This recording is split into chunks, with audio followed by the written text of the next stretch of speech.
Kapag nakadrug ako, I feel powerful. Parang ibang version ko na mas confident, mas free. Pero offstage, ibang trato sa akin. Parang kailangan ko ipaliwanag ang sarili ko lagi. What can our sender do to build their confidence offstage, Doc Raven? Well, gusto ko tong note na to, no? Kasi dito natin makikita na yung drug, parang yung drug self niya, it's not really fake. No? It's actually real.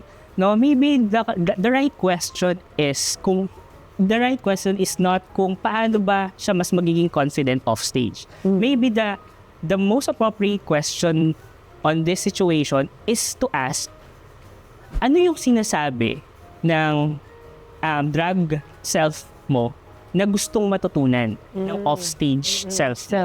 Yeah, kasi kung titingnan natin, no, ang confidence naman, hindi naman siya laging maingay, no? Ang confidence minsan makikita natin sa pag-acknowledge or knowing na minsan hindi naman kailangan nating mag-explain sa ibang tao to feel na valid tayo.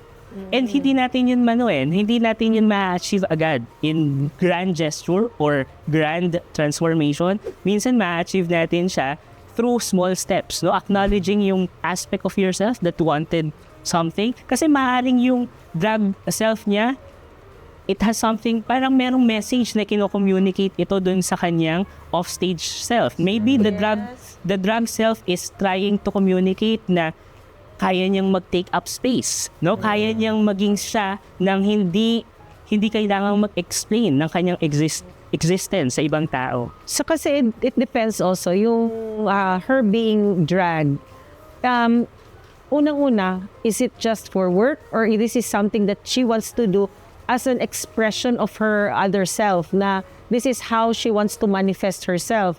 But unfortunately, in that aspect, during pag nagda-drag siya, confident siya, pero pag offstage, worried na naman siya na i-judge siya nito or ito ba'y parang something na papasok na uli ang confusion sa kanya. Yeah. Mas gusto ko bang magstay as drag or pag offstage ko ba na mas comfortable ako kasi mas hindi ako na-judge?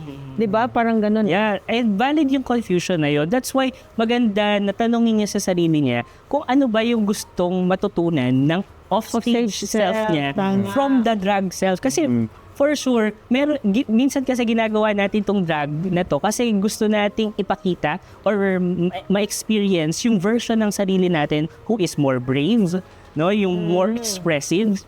So, minsan, itong connection ng other self niya to dun sa another self niya, meron tong communication regarding sa kung ano yung nararanasan niya and gusto niya talagang mangyari. Would you say, would you say, ito na ano ko lang kasi, would you say this is like gender independence for some individuals na doing drug and seemingly confused? There is a bit confused with their gender identity or whatever. Kasi when they are on the drug phase, parang okay ako. Pero pag dun sa offstage mo, parang iba na namang identity or something else. Gusto ko sinabi ni Doc na dapat si offstage self niya, dapat may matutunan siya doon sa kanyang drug self. Kasi obviously, doon sa drug self, mas confident siya, mas happy siya doon. Diba? O mas insecure siya doon sa kanyang offstage. So tama ka may matutunan ba siya doon sa drug self niya?